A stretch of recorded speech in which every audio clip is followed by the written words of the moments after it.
आधुनिक हिंदी काव्य और उसका इतिहास का प्रश्न नंबर 2। सुमित्रा नंदन पंत की प्रमुख रचनाओं का परिचय देते हुए उनकी विशेषताएं लिखिए। उत्तर। सुमित्रा नंदन पंत प्रकृति के सुकुमार कवि है। छायावादी काव्य की संपूर्ण कोमलता और कमनीयता इनके काव्य में साकार हो उठी है। प्रकृति के हरे भरे वातावरण में बैठकर जब ये कल्पना लोक में खो जाते हैं तो प्रकृति की सुंदरता का सृजन स्वयं ही मूर्त हो जाता है। उन्होंने स्वयं स्वीकार किया है कि कविता करने की प्रेरणा मुझे सबसे पहले प्रकृति निरीक्षण से मिली, जिसका श्रेय मेरी जन्मभूमि हिमाचल को है। अब इनकी प्रमुख रचनाएं। सुमित्रा नंदन पंत की प्रमुख रचनाओं का विवरण इस प्रकार है। पहला, काव्य कृतियां।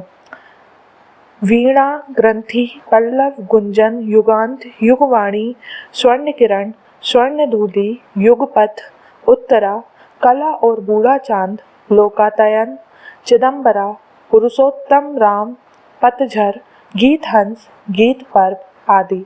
इनमें से वीणा, ग्रंथि, पल्लव, गुंजन छायावादी कृतियां हैं, जबकि युगांत, युगवाणी ग्राम्य प्रगतिवादी रचनाएं हैं।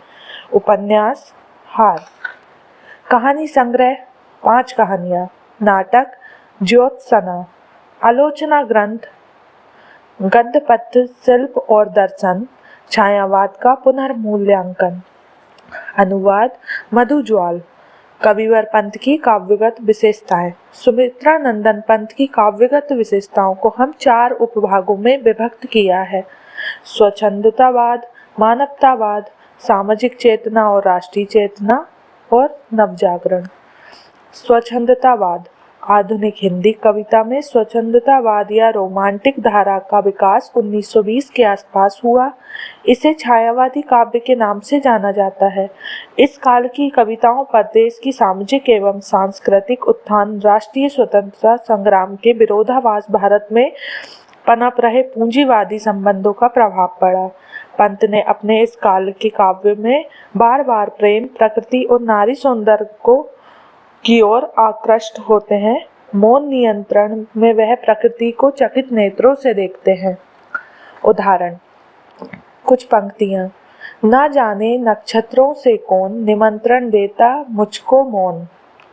पंत की सौंदर्य विषयक कविता में असंतोष का स्वर सुनाई पड़ता है।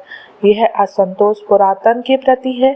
परिवर्तन कविता में उनका यह स्वर मुखर होता है। कहाँ आज वह पूर्ण पुरातन, वह सुवर्ण का काल, भूतियों का दिग्गज छबिजाल, ज्योति चुंबित जगती का भाल, राशि राशि विकसित वसुधा का यह यौवन विस्तार, स्वर्ण की सुषमा जब आभार, धरा पर करती थी अभिसार। दूसरा पॉइंट, मानवतावाद। सुमित्रा नंदन पंत के स्वच्छंदतावाद का विकास मानवतावाद में हुआ। यह प्रकृति का स्वाभाविक विकास था। प्रकृति के सौंदर्य के बाहर निकलकर वह मनुष्य की सौंदर्य का उपासक हो गया। उनका मानवतावाद विषयक आदर्श विशेष रूप से मानव शीर्षक रचना में प्रकट हुआ है। कवि सारी प्रकृति में मनुष्य को पक्षियों और फूलों से भी सुंदर लगने लगता है। वह मानवीयता की सर्वश्रेष्ठ गुण मानता है। उनका कुछ उदाहरण पंक्तियों के माध्यम से। सुंदर है बेहक सुमन सुंदर, मानव तुम सबसे सुंदरतम। तीसरा विशेषता है सामाजिक चेतना। सुमित्रा नंदन पंत के मानवतावाद का विकास सामाजिक चेतना के रूप में हुआ। वह मानव की दयनीय दशा का प्रधान कारण पूंजीवादियों को मानते हैं। किसान और मजदूर वर्ग का शोषण कर अपना पेट भरने वाले पूंजीवादियों पर वे सीधा आक्रमण करते हैं। पंत जी पूंजीपतियों को अत्याचारी मानते हैं और उनकी तुलना जोंक से करते हैं। वे मानते हैं कि मजदूर ही नवयुग की सृष्टि करेंगे। श्रमजीवी में श्रम के सहारे जीविकोपार्जन वाले लोगों की प्रशंसा की गई है। कवि कहता है, वह पवित्र है, वह जग के करदम से पोषित, वह निर्मिता श्रेणी धनबल से शोषित। वे उन्हें लोक क्रांति का अग्रदूत बना देते हैं। 5वीं विशेषता है राष्ट्रीय चेतना और नवजागरण।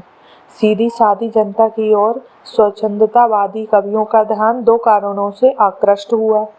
1928 से 33 के दौरान जो राष्ट्रीय आंदोलन तेज हो रहा था, तो दूसरी ओर भारतीय लेखक दूसरे देशों के प्रगतिशील साहित्य एवं सामाजिक विचारों से परिचित हो रहे थे। सुमित्रा नंदन पंत का इसका स्पष्ट प्रभाव पड़ा। उन्होंने गांधी जी को केंद्र में रखकर कविताएं लिखी। उनका मानना है कि आधुनिक जीवन और संस्कृति की गतिहीनता गांधी जी के विचारों से ही दूर हो सकती है। कवि स्वतंत्रता का मतलब यह नहीं मानता कि विदेशी सत्ता के स्थान पर देशी सत्ता आ जाए। वह मानता है कि असली स्वतंत्रता तभी मिलेगी जब रूढ़ी और श्रेणियों पर आधारित ना हो। कभी साम्यवाद ही नवयुग की सृष्टि करने एवं नव संस्कृति को जिम्मेदार मानता है।